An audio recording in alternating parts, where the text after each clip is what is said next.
করোনায় দেশে টানা দ্বিতীয় দিনে 101 জনের মৃত্যু, নতুন শনাক্ত ৩,৪৭৩ জন। কঠোর লকডাউনেও বিধিনিষেধ মানায় মানুষের অনীহা।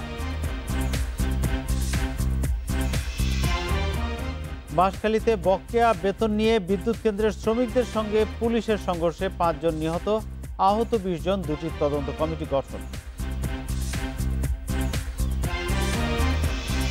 বিএনপি নেতা ইলিয়াস আলীর গুমের সাথে সরকার জড়িত নয় বললেন মির্জা আব্বাস। দলের কয়েক নেতার প্রতি অভিযোগের তীর।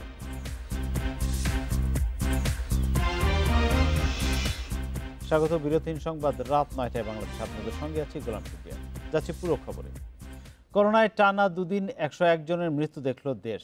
এ নিয়ে মোট প্রাণহানি 10,283 জনের দাঁড়ালো। তবে স্বাস্থ্য অধিদপ্তরের বিজ্ঞপ্তি থেকে লক্ষ্য করা যাচ্ছে এই সময়েও কমছে নমুনা পরীক্ষা। শনিবার পরীক্ষা হয়েছে 16,185 নমুনা। শুক্রবার এ সংখ্যা ছিল 18,906টি। করোনার দ্বিতীয় ঢেউ শুরুর পর মৃত্যু ও শনাক্ত ঊর্ধ্বমুখী। শুক্র ও শনিবার মৃত্যু হয়েছে 101 জন করে। স্বাস্থ্য অধিদপ্তর জানিয়েছে মৃত 101 জনের মধ্যে হাসপাতালে 99 ও বাসায় 2 জনের মৃত্যু হয়েছে। এদের মধ্যে 60 বছরের বেশি 58 জন। শনিবার নতুন রোগী শনাক্ত হয়েছে 3,473 জন। পরীক্ষা বিবেচনায় হার 21.46।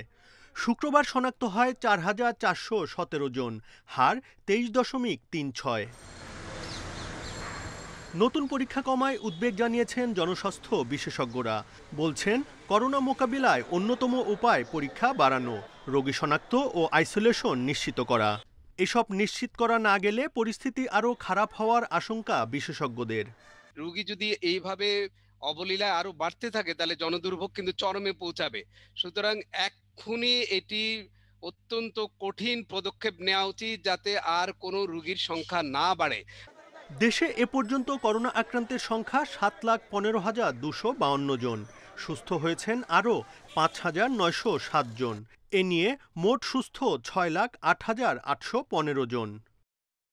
Buddhadeb Kundu, independent news, Dhaka. এদিকে করোনা সংক্রমণ নিয়ন্ত্রণে কঠোর লকডাউনের মধ্যেও অনেকটাই স্বাভাবিক রাজধানীর রাস্তাঘাট। গণপরিবহন বন্ধ থাকলেও সড়ক দাপিয়ে বেড়াচ্ছে রিক্সা, প্রাইভেট কার, মাইক্রোবাস। পুলিশের বিভিন্ন চেকপোস্টে দেখা দিয়েছে জট। লকডাউন বাস্তবায়ন করতে রীতিমতো হিমশিম খাচ্ছে আইন শৃঙ্খলা রক্ষাকারী বাহিনী। দেশে প্রায় প্রতিদিনই করোনা সংক্রমণ ও মৃত্যু রেকর্ড হলেও কোনোভাবে লকডাউনের বিধিনিষেধ মানতে চাইছে না রাজধানীবাসী।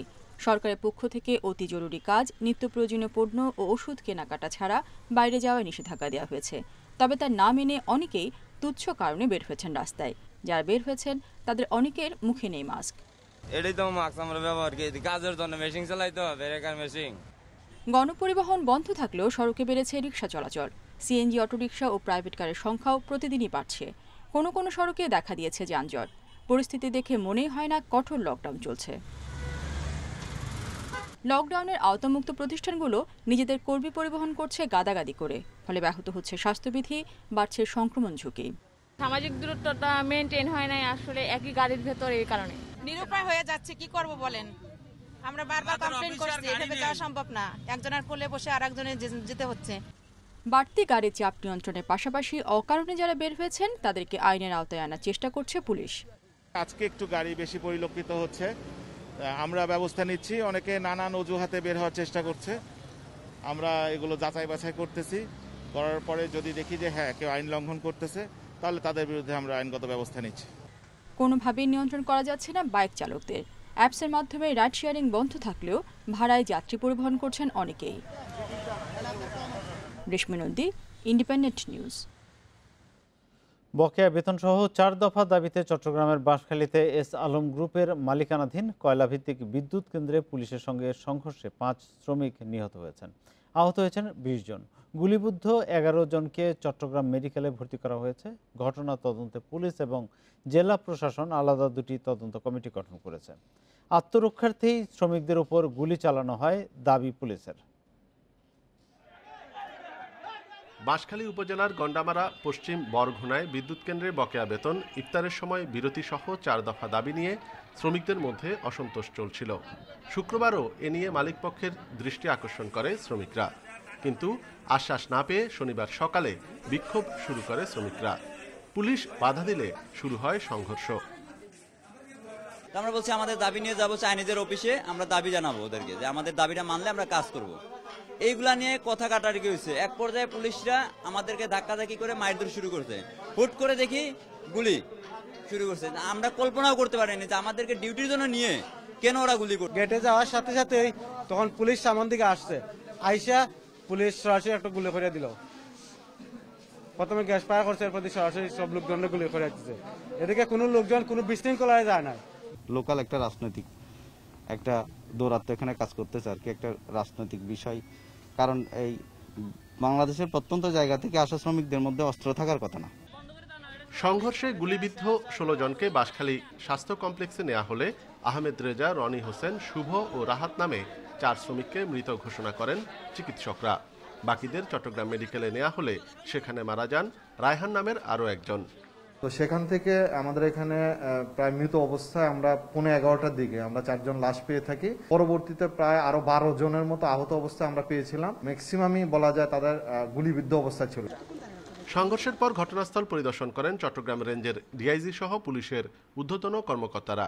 ঘটনা তদন্তে পুলিশ ও জেলা প্রশাসন আলাদা 2টি তদন্ত কমিটি গঠন করেছে। আজকে সকালবেলা যখন শ্রমিকরা একত্রিত হয়ে আপনার আশেপাশের গাড়িগুলোতে এবং অফিসগুলোতে অগ্নিসংযোগ করছিল এবং নিরাপত্তার দায়িত্বে যে পুলিশ ছিল তাদের উপরে আক্রমণ করেছিল চারদিক থেকে, তখন আমার কাছে মনে হয়েছে তাৎক্ষণিকভাবে যে পুলিশের আসলে এই মুহূর্তে উপায় ছিল না। এর আগে 2016 সালে একই বিদ্যুৎ কেন্দ্রের জমি অধিগ্রহণ নিয়ে স্থানীয়দের সাথে সংঘর্ষে মারা যায় 6 জন। অনুপম শীল, ইন্ডিপেন্ডেন্ট নিউজ, চট্টগ্রাম। এ বিষয়ে বিস্তারিত জানাতে চট্টগ্রাম মেডিকেল থেকে যুক্ত হচ্ছেন সহকর্মী অনুপম শীল। অনুপম, বাঁশখালীতে এই যে সংঘর্ষ এবং হতাহতের ঘটনা ঘটল, আপনার কাছে সবশেষ কি তথ্য আছে? আহত যারা আছেন তাদের কি অবস্থা?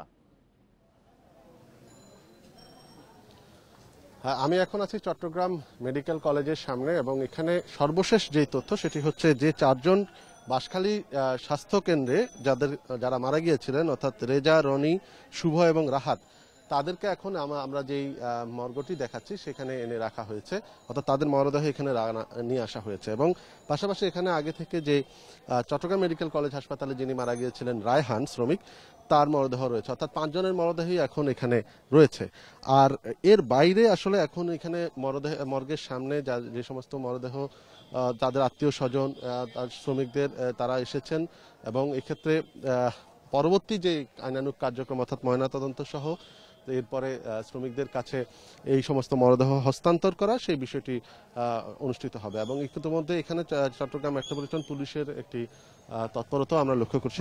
আরেকটি বিষয় একটু জানতে চাই, আমরা যে প্রতিবেদনটি দেখলাম সেখানে আমরা দেখতে পেলাম যে আসলে পুলিশ এবং যারা শ্রমিক তাদের বক্তব্যের মধ্যে একটি ভিন্নতা রয়েছে। শ্রমিকরা দাবি করছেন যে কোনো রকম উস্কানি ছাড়া, কোনো রকম বিশৃঙ্খলা ছাড়াই পুলিশ তাদের উপর গুলি চালিয়েছে। আবার পুলিশের কর্তৃপক্ষের যে বক্তব্য পেলাম সেটাতে দেখলাম যে বলা হচ্ছে শ্রমিকরা অগ্নিসংযোগ করছিল, ভাঙচুর করছিল, পুলিশের উপর হামলা করেছে।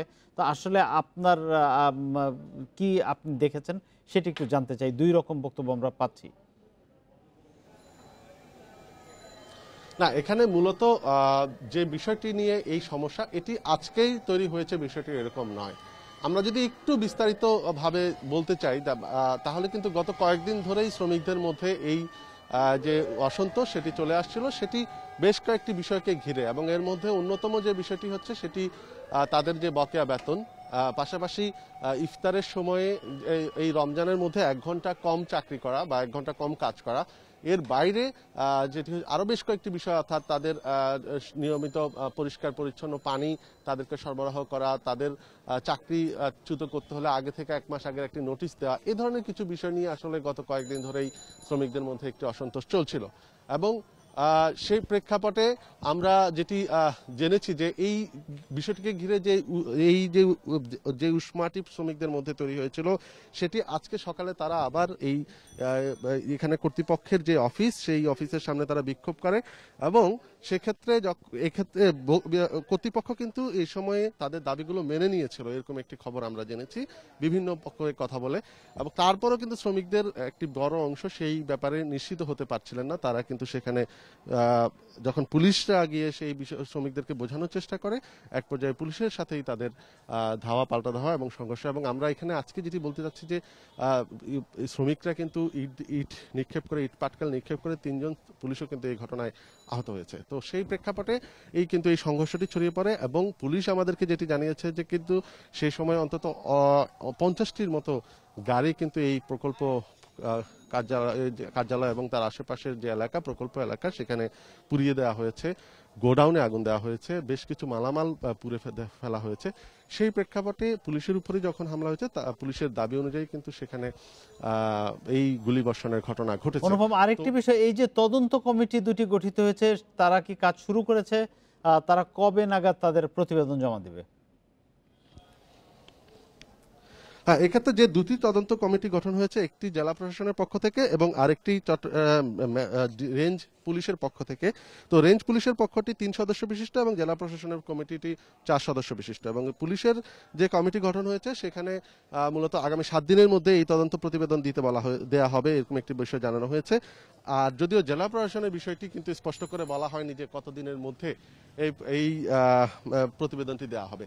একটি ছোট্ট বিষয় একটু আলোকপাত করতে চাই যে মূলত এই সংঘর্ষ হওয়ার পেছনে আরেকটি কারণ আমরা শুনতে পাচ্ছি বিভিন্নভাবে, সেটি হচ্ছে এই কারখানায় অন্তত 5000 শ্রমিক আছে এবং এই শ্রমিক সরবরাহ নিয়ে এক ধরনের জটিলতা আছে। অর্থাৎ এখানে এর আগে যারা শ্রমিক সরবরাহ করতেন তারা এখানে স্থানীয়ভাবে বেশ প্রভাবশালী ছিলেন, কিন্তু খুব সম্প্রতি 3 থেকে 4 মাস আগে এখানে এই শ্রমিক সরবরাহের দরপত্রটি অন্য আরেকটি পক্ষ কাছে যায় যারা মূলত এখানকার স্থানীয় নয়। তো সেক্ষেত্রে বিভিন্ন সূত্র থেকে আমরা খবর পাচ্ছি যে এই যে স্থানীয় এবং আজকে কিন্তু এখানে এসএস পাওয়ার কর্তৃপক্ষের যেই প্রতিনিধি সেখানে উপস্থিত ছিলেন, পাশাপাশি পুলিশের পক্ষ থেকে জেলা প্রশাসনের পক্ষ থেকেও কিন্তু একটি তৃতীয় বিশেষ শক্তির কথা বলা হচ্ছিল যারা ইন্ধন দিয়েছে। সেই প্রেক্ষাপটটি নিয়ে আলোচনা হচ্ছে এলাকায় যে তারা স্থানীয় যারা আছেন তাদের মধ্য থেকে একটি পক্ষ এই শ্রমিকদেরকে নানাভাবে উত্তেজিত করে এই ঘটনাটি ঘটিয়ে থাকতে পারেন এরকম একটি বিষয় সামনে এসেছে। তবে সেক্ষেত্রে এই যে আমরা তদন্ত কমিটির কথা বললাম, যারা মূলত একটি তদন্ত কমিটি 7 দিনের কথা বলছে আর একটি এখনো যদিও নির্দিষ্ট টাইম ফ্রেম দেয়নি, তারা হয়তো এই বিষয়টি তদন্ত করে বের করতে পারবেন এরকম একটি বিষয়। অবশ্যই আমরাও আশা করব তদন্তে প্রকৃত সত্যটা বের হয়ে আসবে। আপনাকে অনেক ধন্যবাদ অনুপম যুক্ত থাকার জন্য। চট্টগ্রামের বাঁশখালী উপজেলার গন্ডামারা এলাকায় এস আলম গ্রুপের কয়লা ভিত্তিক বিদ্যুৎ কেন্দ্র শ্রমিকদের মধ্যে সংঘর্ষে 5 জন নিহত হওয়ার ঘটনায় ঢাকা বিশ্ববিদ্যালয়ে প্রতিবাদ সমাবেশ করেছে সমাজতান্ত্রিক ছাত্র ফ্রন্ট। শনিবার বিকেলে ঢাকা বিশ্ববিদ্যালয়ের রাজু ভাস্কর্যের সামনে প্রতিবাদ সমাবেশ করেছে সমাজতান্ত্রিক ছাত্র ফ্রন্ট। প্রতিবাদ সমাবেশে সমাজতান্ত্রিক ছাত্র ফ্রন্টের নেতারা চট্টগ্রামের বাঁশখালী উপজেলার গন্ডামারা এলাকায় এস আলম গ্রুপের কয়লা ভিত্তিক বিদ্যুৎ কেন্দ্র শ্রমিকদের মধ্যে সংঘর্ষে 5 জন নিহত হওয়ার ঘটনার প্রতিবাদ জানান। তারা বলেন এভাবে কাউকে হত্যা করা অন্যায়। তারা বলেন শনিবার সকালে বেতন ভাতা নিয়ে দাবি দেওয়ার জেরে পুলিশের গুলিতে এসব মৃত্যুর ঘটনা ঘটে। সংঘর্ষে আরও অন্তত 23 জন আহত হয়েছেন, তাদের বেশিরভাগই গুলিবিদ্ধ হয়েছেন। তারা এই মৃত্যুর তদন্ত ও বিচার দাবি করেন। সমাবেশ শেষে এই ঘটনার প্রতিবাদে ঢাকা বিশ্ববিদ্যালয়ে মিছিল করে সমাজতান্ত্রিক ছাত্র ফ্রন্ট।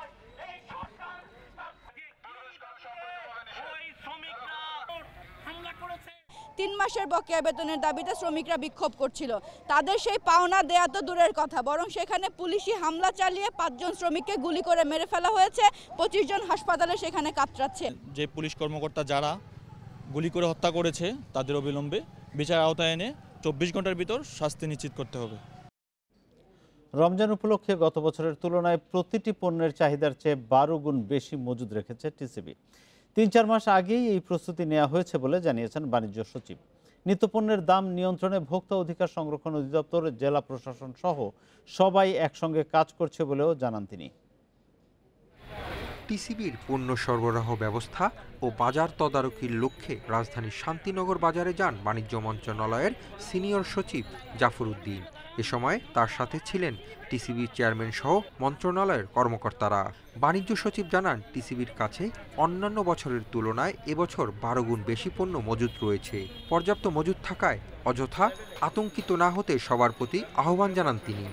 টিসিবির মাধ্যমে অন্যান্য বছরের তুলনায় প্রায় 12 গুণ প্রিপারেশন আমরা হিসাব করে দেখেছি যে প্রতিটি পণ্য প্রায় 12 গুণ আমাদের মজুত বেশি আছে। নিত্য পণ্য যেটা আমরা বলতে যা বুঝি, তো এই ক্ষেত্রে কোনো ক্রেতাদেরকে আমরা আশ্বস্ত করতে চাই মন্ত্রণালয়ের পক্ষ থেকে কোনো আতঙ্কিত হওয়ার কোনো কারণ নেই। সচিব আরও জানান, নিত্যপণ্যের দাম নিয়ন্ত্রণে বেশি পণ্য আমদানি এবং স্বাভাবিক সরবরাহ বজায় রাখার দিকে লক্ষ্য রাখছে সরকার। রোজার মাসে কেউ অতিরিক্ত মুনাফা করতে গেলে তাদেরকে শাস্তি দেওয়া হবে বলে হুঁশিয়ারি দেন বাণিজ্য সচিব। সাধারণ যে মার্কেটটা, টিসিবির যদি বাইরে যে মার্কেটটা ওপেন মার্কেট, সেখানেও ব্যবসায়ীদের সাথে আমরা যোগাযোগ রেখেছি, এলসিটা পরীক্ষা করেছি যাতে ইম্পোর্ট বেশি থাকে এবং স্বাভাবিক সাপ্লাই চেনা থাকে, সেক্ষেত্রেও আমরা সাকসেসফুল। সচিব বলেন, ঢাকার বিভিন্ন পয়েন্টে প্রায় 130টি ট্রাক এবং সারা দেশে 500রও বেশি টিসিবি ট্রাক নিত্যপণ্য বিক্রি করছে। প্রয়োজনে ট্রাক বাড়ানো হবে বলেও জানান তিনি। Hasib Mahmud Shah, independent news, Dhaka.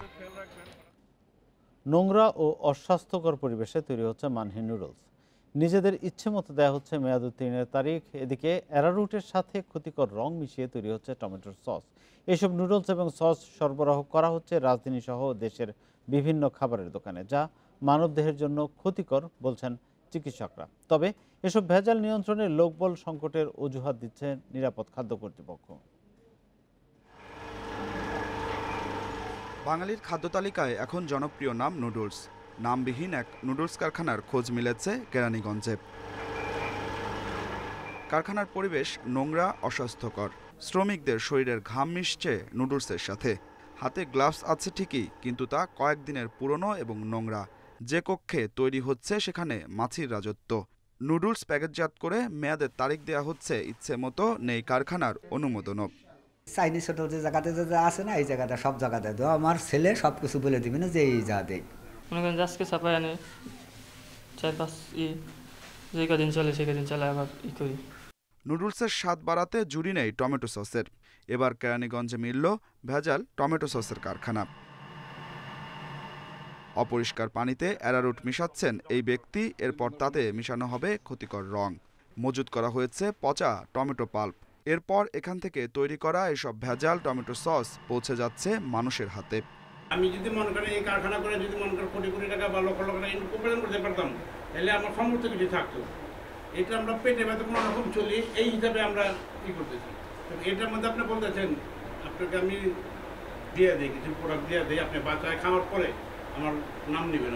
কারখানার নেই কোনো টেস্টিং ল্যাব, অথচ তৈরি হচ্ছে সয়া সস সহ বিভিন্ন আইটেম।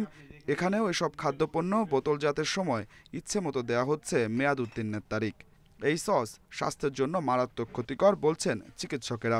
যে রংটি মেশানো হয় সেটি কারখানা বা কাপড়ের ব্যবহারের রং। এর দ্বারা একদিকে লিভার, কিডনি, পাকস্থলীর ক্ষতি হয়, অন্যদিকে কিন্তু ক্যান্সারের মতো মারাত্মক অসুখ তৈরি হতে পারে। ক্ষতিকর এসব খাবার যাতে মানুষের হাতে না পৌঁছায় সেজন্য রয়েছে সরকারের বেশ কয়েকটি সংস্থা। নিরাপদ খাদ্য কর্তৃপক্ষ বলছে, লোকবলের অভাবে মনিটরিং করা সম্ভব হচ্ছে না। জেলা পর্যায়ে আমাদের একজন মাত্র কর্মকর্তা, তার পক্ষে এত বড় জেলা বা ঢাকা শহর, পুরো ঢাকা শহর বা ঢাকা চট্টগ্রাম বিভিন্ন সিটি কর্পোরেশনগুলো কভার করা খুব দুরূহ বিষয়। আমাদের লোকবলের একটা বিষয়, আমাদের যন্ত্রপাতির সংকট আছে, আমাদের ল্যাবরেটরি সংকট আছে। দ্রুত এসব কারখানা বন্ধ করে অসাধু ব্যবসায়ীদের দৃষ্টান্তমূলক শাস্তির দাবি ভোক্তাদের। Adilur Rahman, independent news, Dhaka. নিখোঁজের 9 বছর পর বিএনপি নেতা এম ইলিয়াস আলীকে নিয়ে নতুন তথ্য দিলেন বিএনপির স্থায়ী কমিটির সদস্য মির্জা আব্বাস। ইলিয়াস আলী গুমের পেছনে দলের ভেতরে থাকা কয়েকজন নেতার হাত আছে বলে দাবি করেন তিনি। বিএনপি চেয়ারপারসন খালেদা জিয়ার রোগ মুক্তি কামনা এবং সাবেক সংসদ সদস্য ও বিএনপির সাংগঠনিক সম্পাদক এম ইলিয়াস আলীকে ফিরে পাওয়ার দাবিতে শনিবার বিকেলে এক ভার্চুয়াল আলোচনা সভায় মির্জা আব্বাস এসব কথা বলেন। আওয়ামী লীগ সরকার ইলিয়াস আলীকে গুম করেনি বলেও জানান তিনি। আমি জানি আপনার সরকার, আমার বাংলাদেশ সরকার আওয়ামী লীগ সরকার গুম করে নাই, কিন্তু গুমটা করলো কে এই সরকারের কাছে, এটা আমি জানতে চাই। ইলিয়াস গুমের পিছনে আমার দলের অভ্যন্তরে লুক্কায়িত যে বদমাশগুলো আছে তাদেরকে দয়া করে একটু আইডেন্টিফাই করে ব্যবস্থা করেন প্লিজ। করোনায় আটকা পড়া প্রবাসী কর্মীদের জন্য বিশেষ ফ্লাইট চালুর প্রথম দিনে মাত্র 2টি ফ্লাইট ছেড়ে গেছে। নানা জটিলতায় বাতিল হয়েছে সংযুক্ত আরব আমিরাতের 4টি এবং সৌদি আরবের 3টি ফ্লাইট। দিনের বেলা একটি ফ্লাইট ওমানে এবং সন্ধ্যার পরে বিমানের একটি ফ্লাইট জেদ্দার উদ্দেশ্যে রওনা করে। এদিকে সৌদি আরবের রিয়াদ এবং দাম্মামে ল্যান্ডিংয়ের অনুমতি মিলেছে বাংলাদেশ বিমানের।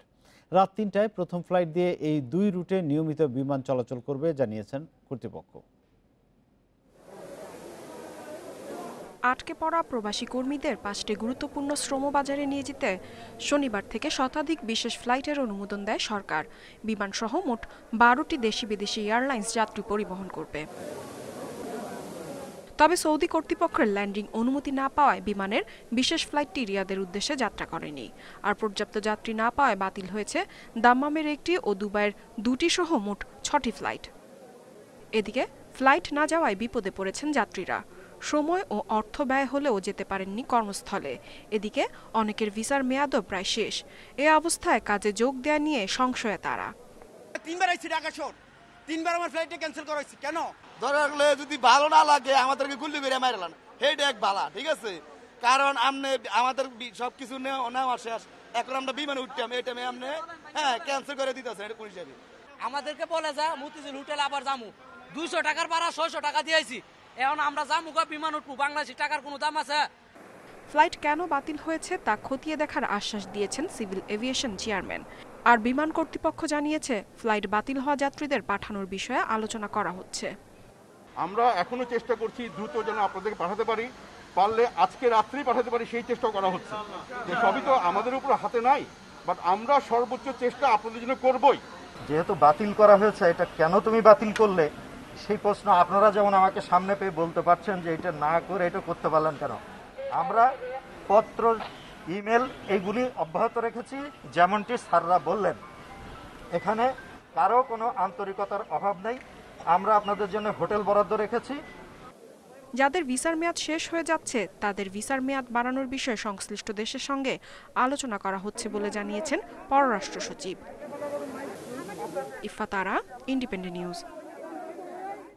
হেফাজতে ইসলামের কেন্দ্রীয় যুগ্ম মহাসচিব এবং ঢাকা মহানগরীর সভাপতি জুনায়েদ আল হাবিবকে গ্রেপ্তার করেছে ঢাকা মহানগর পুলিশের গোয়েন্দা বিভাগ। শনিবার বিকেল 5:30টায় বারিধারা মাদ্রাসা থেকে তাকে গ্রেপ্তার করা হয়। পুলিশের পক্ষ থেকে জানানো হয়, সাম্প্রতিক নাশকতা এবং হেফাজতের পুরনো মামলায় জুনায়েদ আল হাবিবকে গ্রেপ্তার করা হয়েছে। এর আগে দুপুরে গ্রেপ্তার করা হয় সংগঠনটির কেন্দ্রীয় সহকারী মহাসচিব মাওলানা জালাল উদ্দিন আহমেদকে। এ নিয়ে হেফাজতে ইসলামের 7 নেতাকে গ্রেপ্তার করল ঢাকার ডিবি। দুপুরে গ্রেপ্তার হওয়া জালাল উদ্দিন খেলাফতে মজলিসের যুগ্ম মহাসচিব এবং সংগঠনটির ঢাকা মহানগরের সাধারণ সম্পাদক। এর আগে গতকাল বিকেলে রাজধানীতে হেফাজতে ইসলামের আরেক নেতা জুবায়ের আহমেদকে গ্রেপ্তার করে পুলিশ। পুরান ঢাকার লালবাগ এলাকা থেকে তাকে গ্রেপ্তার করে ডিএমপির গোয়েন্দা বিভাগ। জুবায়ের আহমেদ হেফাজতে ইসলাম ঢাকা মহানগরের নায়েবে আমির।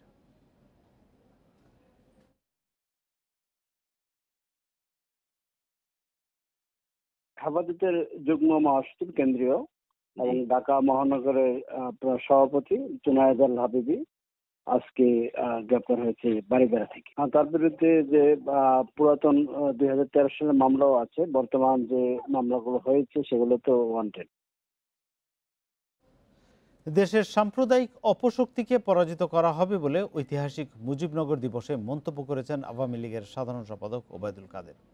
সাম্প্রদায়িক গোষ্ঠীর উত্থানে সরকারেরও দায় রয়েছে বলেছেন মুক্তিযুদ্ধ বিষয়ক মন্ত্রী। আর যেসব অপশক্তি দেশকে সাম্প্রদায়িক রাষ্ট্রে পরিণত করতে চায় তাদের মূল পৃষ্ঠপোষক বিএনপি, দাবি তথ্য ও সম্প্রচার মন্ত্রী।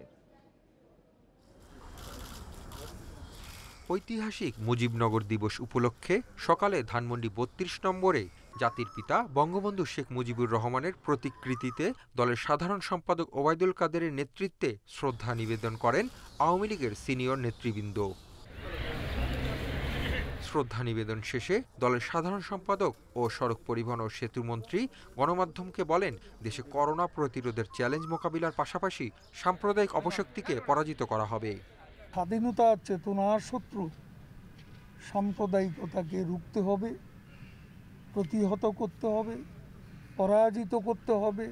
শেখ হাসিনার নেতৃত্বে করোনাকে প্রতিরোধ করব এবং সাম্প্রদায়িক অপশক্তিকেও প্রতিহত করে পরাজিত করব।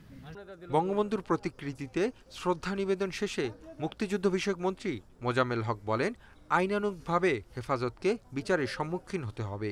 এক প্রশ্নের জবাবে মন্ত্রী বলেন, দেশের সাম্প্রদায়িক গোষ্ঠীর উত্থানে সরকারেরও দায় আছে। অনেক ক্ষেত্রে সরকার নমনীয় থাকায় এমন পরিস্থিতি হয়েছে।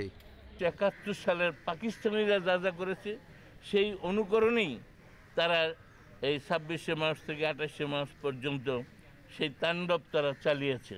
আইনানুগভাবে তাদের বিচারের সম্মুখীন হতে হবে। তথ্য ও সম্প্রচার মন্ত্রী হাসান মাহমুদ বলেন, জিয়াউর রহমান মুজিবনগর সরকারের অধীনে চাকরি করেছে, কিন্তু বিএনপি ৭ই মার্চ ও মুজিবনগর দিবস সহ অনেক কিছুই পালন করে না, কারণ তারা ইতিহাসকে অস্বীকার করতে চায়। স্বাধীনতা বিরোধী অপশক্তি, সাম্প্রদায়িক গোষ্ঠী যারা দেশকে সাম্প্রদায়িক রাষ্ট্রে পরিণত করতে চায়, তাদের মূল পৃষ্ঠপোষক হচ্ছে বিএনপি। মুজিবনগর দিবস উপলক্ষে যুবলীগ, ছাত্রলীগ, স্বেচ্ছাসেবক লীগ, কৃষক লীগ, জাতীয় শ্রমিক লীগ সহ আওয়ামী লীগের বিভিন্ন অঙ্গ সংগঠনও জাতির পিতার প্রতিকৃতিতে শ্রদ্ধা নিবেদন করে। Asif Mahmud Shah, independent news, Dhaka. রাজধানীর বনানী কবরস্থানে দাফন করা হয়েছে জনপ্রিয় চলচ্চিত্র অভিনেত্রী ও সাবেক সংসদ সদস্য সারাহ বেগম কবরীকে। জোহরের নামাজ শেষে গার্ড অফ অনার দেওয়ার পর তাকে দাফন করা হয়। করোনায় আক্রান্ত হয়ে শুক্রবার রাতে রাজধানীর শেখ রাসেল গ্যাস্ট্রোলিভার হাসপাতালে শেষ নিঃশ্বাস ত্যাগ করেন কবরী।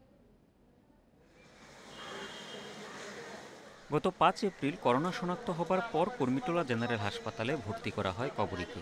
অবস্থার অবনতি হলে ৮ এপ্রিল নেওয়া হয় শেখ রাসেল গ্যাস্ট্রোলিভার ইনস্টিটিউট ও হাসপাতালে। বৃহস্পতিবার বিকেল থেকেই ছিলেন লাইফ সাপোর্টে। শুক্রবার রাত ১২টা ২০ মিনিটে পৃথিবীর মায়া কাটিয়ে চলে যান প্রিয় মুখ এই অভিনেত্রী। হাসপাতাল থেকে সকালে মরদেহ নেওয়া হয় গুলশানের বাসায়। শেষবারের মতো স্বজনদের দেখার জন্য মরদেহ কিছুক্ষণ রাখা হয় সেখানে। দুপুরে মরদেহ নেওয়া হয় বনানী কবরস্থানে। জানাজার আগে গার্ড অফ অনার দেওয়া হয় মুক্তিযোদ্ধা কবরীকে। কবরীকে শ্রদ্ধা ও ভালোবাসা জানাতে এসেছিলেন অনেকেই। স্মরণ করেন চলচ্চিত্রে কবরীর অসামান্য অবদান। মৃত্যুর আগ পর্যন্ত কাজ করে গেছেন, শুটিং করে গেছেন, এডিটিং করে গেছেন, ফিল্মের সাথে জড়িত। তিনি তার সত্তাটাকে সবসময় জাগ্রত রেখেছেন, তার শিল্প সত্তাটাকে জাগ্রত রেখেছেন। উনি আমাদের শিল্পী সমিতির উনি ছিলেন উপদেষ্টা, উনি ছিলেন আজীবন মেম্বার, উনি আমাদের অভিভাবক ছিলেন। করোনাতে উনি যেহেতু মারা গেছে, আমরা অনেক জায়গায় নিতে পারি না, কারণ ওনার কনসার্ন ছিল যে অনেক জায়গায় নিলে স্প্রেড হতে পারে। তো একটু সচেতন থাকবেন করোনা নিয়ে, আর উনি কিছু করে থাকলে ওনাকে মাফ করে দেবেন। কবরীর হাসি আর অভিনয়ে সম্মোহিত ছিলেন ৬০, ৭০ আর ৮০-র দশকের দর্শকরা। ৭১ বছর বয়সে চলচ্চিত্রের মিষ্টি মেয়ে কবরীর চিরবিদায় হল প্রাণঘাতী করোনার আরও এক শিকার হয়ে। কাজী শামীম হাসান, ইন্ডিপেন্ডেন্ট নিউজ, ঢাকা। শ্রীলঙ্কায় প্রস্তুতি ম্যাচের প্রথম দিনে ব্যাটসম্যানদের দাপট। তামিম, সাইফ, শান্তর পর 50 তুলেছেন মুশফিক, বাড়িয়ে নিয়েছেন আত্মবিশ্বাস। টপ অর্ডারের পারফরমেন্সের সন্তুষ্ট প্রধান নির্বাচক মিনহাজুল আবেদিন নান্নু। আর পরিকল্পনা অনুযায়ী ব্যাটিং করায় উজ্জীবিত নাজমুল হোসেন শান্ত। করোনা সতর্কতায় নিজেদের মধ্যেই খেলতে হচ্ছে প্রস্তুতি ম্যাচ। প্রথম দিনে জমেছে তামিম সাইফের উদ্বোধনী জুটি। শুরুর সেশনেই 50 তুলেছেন তামিম, খেলেছেন অক্লেশে। সাইফের সাথে শান্তও তুলেছেন 50, রান পেয়েছেন মুশফিকও। প্রথম দিনে টপ অর্ডারের পারফরমেন্স স্বস্তির কারণ। এই আত্মবিশ্বাস কাজে দেবে মূল লড়াইয়ে। শুরু থেকেই উইকেটের যে কন্ডিশন ছিল, হার্ড ছিল ফার্স্ট আওয়ারটা ব্যাটিং করা। আমাদের ওপেনাররা যথেষ্ট তামিম, সাইফ এরা ট্রিমেন্ডাস ব্যাটিং করেছে, তারপর শান্ত, দেন মুশফিক ট্রিমেন্ডাস ব্যাটিং করেছে। কন্ডিশন বুঝে ব্যাটিংয়ে সফল টপ অর্ডার, ধৈর্য রেখে রানে ফেরায় উজ্জীবিত শান্ত। ধারাবাহিকতা রাখাই বড় চ্যালেঞ্জ। আস্তে আস্তে যখন 20-25 ওভার পর থেকে ব্যাটিংটা অনেক ইজি ছিল। সো আমার মনে হয় যে ব্যাটসম্যান যারাই আমরা ব্যাটিং করছি, তামিম ভাই, সাইফ খুব ভালো শেপে ব্যাটিং করছে এবং ওয়েদারের সাথেও আমার মনে হয় অনেকটা মানায় নিছে। Still difficult. কঠিন সময় গেছে বোলারদের জন্য। এবাদত শরীফুল মুগ্ধরা ব্যর্থ প্রথম দিনে। স্পিনার নাইম শুভাগতও ছিলেন নিষ্প্রভ। এই অভিজ্ঞতায় কন্ডিশনের সাথে দ্রুত মানিয়ে নেওয়ার তাগিদ নান্নুর। বোলারদের জীবনে খুবই হার্ড একটা সেশন গিয়েছে, কারণ যে উইকেটের কন্ডিশন বাউন্স যথেষ্ট ভালো এবং যেহেতু এটা একটু ফ্ল্যাট ট্র্যাকের মতো এবং এখানে হয়তো টেস্ট ক্রিকেটে এরকম উইকেট আসতে পারে, তো এই গরমের মধ্যে কন্টিনিউয়াস রাইট জায়গায় বল করা and concentration is very important. আমার বিশ্বাস যে আমাদের বোলাররা খুব তাড়াতাড়ি এটা ইউজ হতে পারবে। প্রস্তুতি ম্যাচ শেষে চূড়ান্ত দল ঘোষণা। ক্যান্ডিতে সিরিজের প্রথম টেস্ট শুরু 21 April. Mohammad Nazim, independent news. শ্রীলঙ্কায় প্রচণ্ড গরমে নাভিশ্বাস উঠছে ক্রিকেটারদের। চ্যালেঞ্জ বেশি পেস ইউনিটের। প্রথম টেস্টে একাদশে থাকবে কয় পেসার? পাল্লেকেলের কন্ডিশন অবশ্য সংখ্যাটা বড় করার পক্ষে। বাংলাদেশের সাবেক কোচ সারোয়ার ইমরানের পরামর্শ, পেস বান্ধব উইকেট হলে খেলাতে হবে 3 পেসার। মুস্তাফিজের অনুপস্থিতিতে দায়িত্ব নিতে হবে বাকিদের। প্রাথমিক দলে পেসারদের আধিক্য, অবশ্য প্রস্তুতি ম্যাচ শেষে সংখ্যাটা নেমে আসবে। পাল্লেকেলের স্পোর্টিং উইকেটে ম্যানেজমেন্ট কোন পথে হাঁটবে? ঘরের মাঠে উইন্ডিজের বিপক্ষে স্ট্র্যাটেজি ছিল অভিন্ন। 2 টেস্টে খেলানো হয়েছে 1 পেসার, কিন্তু শ্রীলঙ্কার কন্ডিশনে পেস অ্যাটাক বড় করার সুযোগ করে দিচ্ছে। বাংলাদেশের প্রথম টেস্ট কোচ সারোয়ার ইমরানের পরামর্শ, উইকেট দেখে নিতে হবে সিদ্ধান্ত। আমার মনে হয় যে পিচের কন্ডিশনের উপর ডিপেন্ড করবে একাদশে কজন পেসার খেলবে, কজন স্পিনার খেলবে। যদি পেস বান্ধব উইকেট হয় অবশ্যই 3 জন পেসার খেলানো উচিত, আর উইকেটে যদি কিছুই না থাকে স্পিনার বেশি খেলানো উচিত। মুস্তাফিজ ছাড়া অনভিজ্ঞ পেস অ্যাটাক। মোটে 10টা টেস্ট খেলেছেন রাহি। ইবাদত টেস্ট খেলেছেন 1 বছর আগে। বেশ কয়েক বছর হয়ে গেল তাসকিন খালেদ টেস্ট দলের বাইরে। এমন লাইন আপ দিমুত করুণারত্নের দলকে ভোগাতে পারবে কি? টেস্ট ক্রিকেটে মুস্তাফিজ নবীন, যদিও কয়েক বছর ধরে মুস্তাফিজ ক্রিকেট খেলছে, কিন্তু টেস্ট ক্রিকেটটা অনেক কম খেলেছে, সেই জন্য টেস্ট ক্রিকেটে তার সেই রকম উন্নতি হয়নি। তারপরে লাস্ট সিরিজে মুস্তাফিজ শ্রীলঙ্কায় ভালো বোলিং করেছিল। এখন যেহেতু মুস্তাফিজ নয়, মুস্তাফিজের কথা বললে হবে না, আমাদের অনেকগুলো পেস বোলার, 7টা পেস বোলার এখানে আছে, যে কারো দায়িত্ব নিতে হবে এবং সেভাবে বোলিং করতে হবে। টেস্টের জন্য জাতীয় লিগ হতে পারত আদর্শ প্রস্তুতি, কিন্তু 2 রাউন্ড শেষে স্থগিত প্রথম শ্রেণীর ক্রিকেট। তাতে ঘাটতি থেকে যাচ্ছে 2 ডিপার্টমেন্টেই। তবে লঙ্কায় প্রচণ্ড গরমে পেসারদের চ্যালেঞ্জ বেশি দেখছেন সারোয়ার ইমরান। Saiful Majumdar, independent news. বাংলাদেশ সিরিজের জন্য 18 সদস্যের দল ঘোষণা করেছে শ্রীলঙ্কা ক্রিকেট। ফিরেছেন অ্যাঞ্জেলো ম্যাথিউস ও লাহিরু কুমারা। পারিবারিক কারণে ছুটি নিয়েছেন দুষ্মন্থা চামিরা। গত উইন্ডিজ সফরে টেস্ট খেলেননি ম্যাথিউস। টি-20 শেষে ওডিআই সিরিজ চলাকালীন ব্যক্তিগত কারণে দেশে ফিরেছিলেন। অন্যদিকে কোভিড পজিটিভ হওয়ায় ক্যারিবিয়ানদের বিপক্ষে খেলা হয়নি লাহিরু কুমারার। দুজনকেই ফিরিয়েছে ম্যানেজমেন্ট। চোটের কারণে বাদ পড়েছেন লাসিথ এম্বুলিডিনিয়া। তার জায়গায় ডাক পেয়েছেন অভিষেকের অপেক্ষায় থাকা বাঁহাতি স্পিনার প্রবীণ জয়বিক্রমা।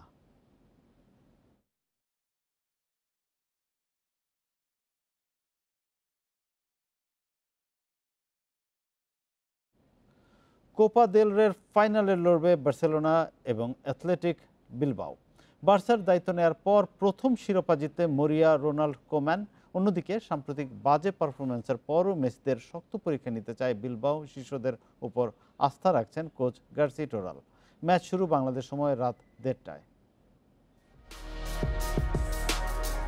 কোপা দেল রেতে সবচেয়ে সফল 2 ক্লাব এবারের ফাইনালে মুখোমুখি। বার্সেলোনা রেকর্ড 30 বারের চ্যাম্পিয়ন, বিলবাওয়ের শোকেছে 23 ট্রফি।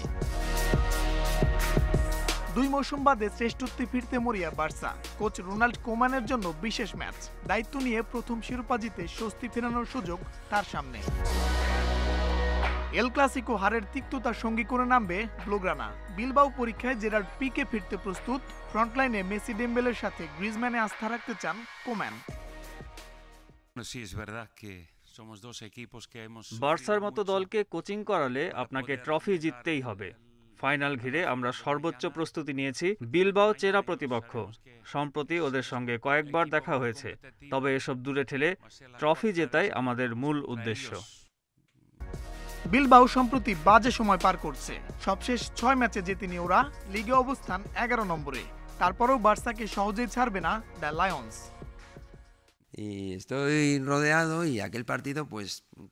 এটা সত্য, বার্সা অনেক বড় দল, তবে আমরা সর্বোচ্চটা নিংড়ে দিয়ে খেলব। অনুশীলনে ছেলেরা কঠোর পরিশ্রম করেছে। জয় পেতে আমরা আশাবাদী। সবশেষ 2014-15 মৌসুমের ফাইনালে দেখা হয়েছিল দুই দলের। নো ক্যাম্পে সেবার 3-1 গোলের জয়ে শিরোপা ওঠে বার্সার ঘরে। মঞ্জুর আলম, ইন্ডিপেন্ডেন্ট নিউজ। শিক্ষক ও কলামিস্ট তারেক শামসুর রহমানের মরদেহ নিজ বাসা থেকে উদ্ধার করা হয়েছে। দুপুরে উত্তরায় ফ্ল্যাটের দরজা ভেঙে তাকে মৃত অবস্থায় পায় পুলিশ। ধারণা করা হচ্ছে তিনি হার্ট অ্যাটাকে মারা গেছেন। স্ত্রী ও মেয়ে থাকেন যুক্তরাষ্ট্রে। ডক্টর তারেক শামসুর রহমান 2 বছর ধরে একাই থাকেন উত্তরার 18 নম্বর সেক্টরের এ বাসায়। শনিবার সকালে বাসার গৃহপরিচারিকা নক করার পর কেউ দরজা না খোলায় প্রতিবেশীদের খবর দেয় সে। পরে পুলিশ এসে দরজা ভেঙে ভেতরে ঢুকে বাথরুমের সামনে পড়ে থাকতে দেখে। সবাই এসে চেষ্টা করলো, কলিং বেল দিয়ে চেষ্টা করলো, মোবাইল দিয়ে চেষ্টা করলো, তখন রেসপন্স করলো না। তখন আমি ফোনটা পাই, এখানকারই একজন আমাকে ফোন দিয়ে জানালেন যে অবস্থা। তখন আমি সাথে সাথে তুরাগ থানার ওসি মেহেদি সাহেবকে ফোন দিই। মেহেদি সাহেব টহল পুলিশ পাঠিয়ে দিলেন। পুলিশের সহায়তায় দরজা ভেঙে তারপরে ওনার লাশ দেখতে পেলেন। ভালো ছিল, আমি রান্না করে থুয়ে গেছি। আমি যে পর্যন্ত রান্না করি সে পর্যন্ত দরজা খোলা থাকে, রান্না করা বাইরে গেলে লক করে তালা মেরে ফেলায়। শামসুর রহমানের মৃত্যুর কারণ এখনো জানা যায়নি, তবে ধারণা করা হচ্ছে তিনি হার্ট অ্যাটাকে মারা গেছেন। তো আমরা এখন এই লাশটা পোস্টমর্টমের জন্য পাঠাচ্ছি। ডাক্তাররা বলতে পারবেন যে বিষয় আসলে ওনার কী কারণে বা কিভাবে উনি মারা গেলেন। তারেক শামসুর রহমান জাহাঙ্গীরনগর বিশ্ববিদ্যালয়ের আন্তর্জাতিক সম্পর্ক বিভাগের চেয়ারম্যান ছিলেন। বিশ্ববিদ্যালয় মঞ্জুরি কমিশনের সদস্যও ছিলেন তিনি। ঢাকা বিশ্ববিদ্যালয়ের আন্তর্জাতিক সম্পর্ক বিভাগ থেকে অনার্স ও মাস্টার্স করেন। তারেক শামসুর রহমান স্যারের চলে যাওয়াটা আসলে অত্যন্ত দুর্ভাগ্যজনক, শুধুমাত্র জাহাঙ্গীরনগর বিশ্ববিদ্যালয়ের জন্য না, ওভারঅল একাডেমিয়া বা যারা গবেষণা নিয়ে আছেন তাদের প্রত্যেকের জন্যই এটা একটা বড় দুর্ভাগ্যের বিষয় যে তিনি এত তাড়াতাড়ি চলে গেলেন। স্যার আমাদের এখান থেকে অবসর গ্রহণ করার পরেও গবেষণা নিয়েছিলেন, রেগুলার কলাম লিখতেন, রেগুলার প্রকাশনা করতেন এবং যে কোনো শিক্ষকের জন্য কিন্তু এগুলি প্রেরণা। আন্তর্জাতিক রাজনীতি, আন্তঃরাষ্ট্রীয় সম্পর্ক, বৈদেশিক নীতি ও তুলনামূলক রাজনীতি নিয়ে তার অসংখ্য বই রয়েছে। মাহমুদুর নবী, ইন্ডিপেন্ডেন্ট নিউজ। প্রায় 10 কোটি টাকার অনিয়মের অভিযোগ উঠেছে পাবনা বিজ্ঞান ও প্রযুক্তি বিশ্ববিদ্যালয়ের উপাচার্যের বিরুদ্ধে। বিশ্ববিদ্যালয়ের অডিট রিপোর্টে তার বিরুদ্ধে এসেছে বাড়ি ভাড়া ফাঁকি, ক্রয় অনিয়ম সহ নানা দুর্নীতির তথ্য। অভিযোগ আছে ভর্তি ও নিয়োগ বাণিজ্য করে অর্থ উপার্জনের। এসব ঘটনার তদন্ত করছে দুদক ও ইউজিসি। পাবনা বিজ্ঞান ও প্রযুক্তি বিশ্ববিদ্যালয়ের 4 বিঘা জমির উপর নির্মিত এই বাড়িতে থাকেন উপাচার্য এম রোস্তম আলী। নিয়ম অনুযায়ী বেতনের 45% হিসেবে বাড়িটির মাসিক ভাড়া 31,200 টাকা দেওয়ার কথা তার, কিন্তু বাড়িটিকে রেস্ট হাউস ঘোষণা করে তিনি মাসে প্রদান করেন মাত্র 3,875 টাকা। প্রকল্পের জন্য নির্ধারিত গাড়ি না কিনে অন্য গাড়ি কেনার সিদ্ধান্ত দেন তিনি।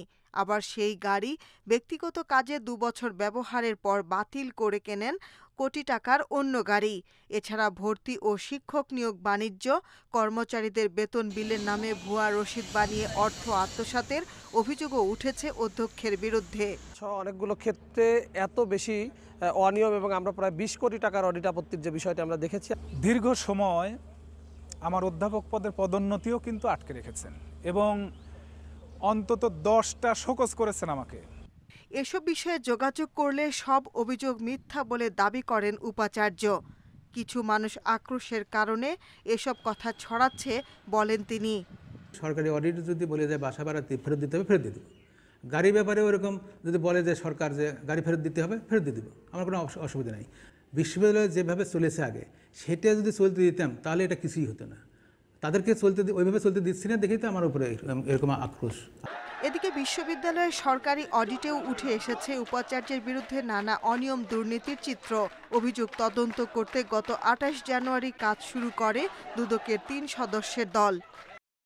ওদের ইন্টারনাল তদন্ত করছে ইউনিভার্সিটি গ্রান্ট কমিশন। করার প্রেক্ষিতে অনেক ধরনের অনিয়ম এবং দুর্নীতির তারা তথ্য পাইছে, সেগুলো অভিযোগ আকারে আমাদের কাছে পাঠাইছে। সেটার ভিত্তিতে আমরা এটা তদন্ত করতে চাই বিস্তারিতভাবে। উপাচার্যের বিরুদ্ধে দুর্নীতি তদন্তের নির্দেশ দিয়েছে শিক্ষা মন্ত্রণালয়ও। বিশ্ববিদ্যালয় মঞ্জুরি কমিশন সদস্য প্রফেসর ডক্টর আবু তাহেরকে আহ্বায়ক করে গঠিত হয়েছে 3 সদস্যের কমিটি। Independent news desk. বিশ্বে একদিনে করোনায় 12,500 মৃত্যু হয়েছে। নতুন করে ভাইরাস পাওয়া গেছে 8,30,000 মানুষের মধ্যে, যা নিয়ে মোট মৃত্যু 30,14,000 ছাড়ালো। মোট আক্রান্ত 14,06,00,000। সবচেয়ে বেশি 3,000 মৃত্যু হয়েছে ব্রাজিলে। বিস্তার নিয়ন্ত্রণে না আসলেও অর্থনীতি বাঁচাতে সাও পাওলো রাজ্যের দোকানপাট এবং রেস্তোরাঁ খুলে দেওয়ার সিদ্ধান্ত নিয়েছে কর্তৃপক্ষ। এদিকে যুক্তরাষ্ট্রে একদিনে মারা গেছে 860 জন। ভারতে শনাক্ত হওয়া করোনার ধরন মিলেছে যুক্তরাজ্যে। দেশটির 77 জনের দেহে শনাক্ত হয়েছে এই ধরন। 26শে এপ্রিল থেকে ক্রমান্বয়ে বিধিনিষেধ শিথিলের সিদ্ধান্ত নিয়েছে ইতালি সরকার। অ্যাস্ট্রাজেনেকার টিকা নিয়েছেন জার্মানির চ্যান্সেলর অ্যাঙ্গেলা মের্কেল।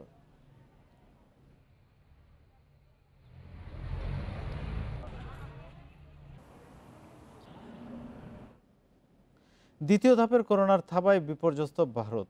দেশটিতে আবারও আক্রান্তের রেকর্ড হয়েছে। একদিনে ভারতে 2,33,000 রোগী শনাক্ত হয়েছে। আরও 1300-র বেশি মৃত্যুতে মোট প্রাণহানি 1,75,000 ছাড়িয়েছে। ভারতে করোনার দ্বিতীয় ঢেউয়ের দাপটে প্রতিদিনই বাড়ছে আক্রান্তের সংখ্যা। সপ্তাহখানেক ধরে টানা প্রতিদিন সংক্রমণের নতুন রেকর্ড হচ্ছে দেশটিতে। প্রায় সব রাজ্যে দৈনিক আক্রান্তের সংখ্যা বাড়ছে। সংক্রমণের দিক দিয়ে দেশটিতে সবচেয়ে খারাপ অবস্থা মহারাষ্ট্রের, এরপরই পশ্চিমবঙ্গ। করোনা পরিস্থিতি উদ্বেগজনক হলেও দেশজুড়ে লকডাউনের সিদ্ধান্ত নেয়নি সরকার।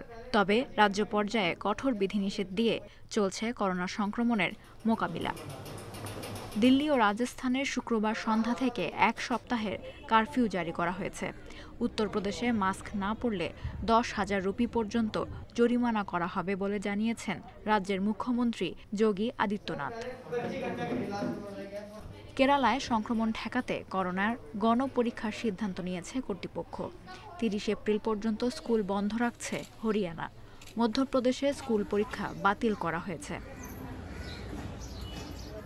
ভারতের রাজধানী দিল্লিতে এবার যারা আক্রান্ত হচ্ছেন তাদের মধ্যে অনেক শিশু রয়েছে বলে জানিয়েছেন চিকিৎসকরা। প্রথম ঢেউয়ের সময় এত বেশি সংখ্যায় শিশুদের করোনায় আক্রান্ত হতে দেখা যায়নি। আক্রান্তদের বয়স 5-এর নিচে। 1 মাস বয়সের শিশুও আক্রান্ত হচ্ছে এ রোগে। এদিকে করোনা ভাইরাসের চিকিৎসায় জরুরি অনুমোদন পাওয়া বেশ কিছু ওষুধের ঘাটতি থাকলেও কালো বাজারে তা কয়েক গুণ বেশি দামে বিক্রি হচ্ছে বলে গণমাধ্যমের অনুসন্ধানী প্রতিবেদনে উঠে এসেছে। এ অবস্থায় পরিস্থিতি স্থিতিশীল করতে কাজ করছে কর্তৃপক্ষ। Lutfa Fauzia, independent news. চিরবিদায় জানানো হলো ব্রিটেনের রানী দ্বিতীয় এলিজাবেথের স্বামী প্রিন্স ফিলিপকে। শনিবার উইন্ডসর ক্যাসেলের সেন্ট জর্জেস চ্যাপেলে অনুষ্ঠিত হয় তার শেষকৃত্য। আনুষ্ঠানিকতার শুরুতে ফিলিপের স্মরণে যুক্তরাজ্য জুড়ে পালন করা হয় 1 মিনিটের নীরবতা। করোনার স্বাস্থ্যবিধি মেনে আয়োজনে উপস্থিত ছিলেন রাজকীয় পরিবারের সদস্য সহ মোট 30 জন। সেন্ট জর্জেস চ্যাপেলের নিচে রাজকীয় ভল্টে সমাহিত করা হয় ফিলিপকে। এ সময় ডিউক অফ এডিনবরার ইচ্ছা অনুযায়ী সশস্ত্র শ্রদ্ধা জানানো হয়। 9 এপ্রিল উইন্ডসর ক্যাসেলে 99 বছর বয়সে মারা যান প্রিন্স ফিলিপ।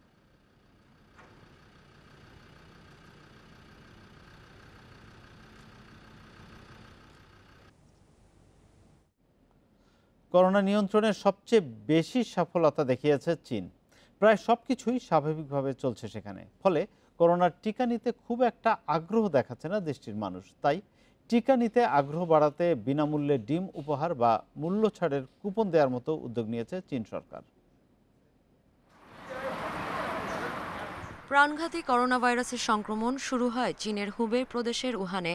এরপর থেকে সর্বাত্মক লকডাউনে যায় শহরটি। কঠোর বিধিনিষেধ আরোপ করা হয় পুরো চীন জুড়ে।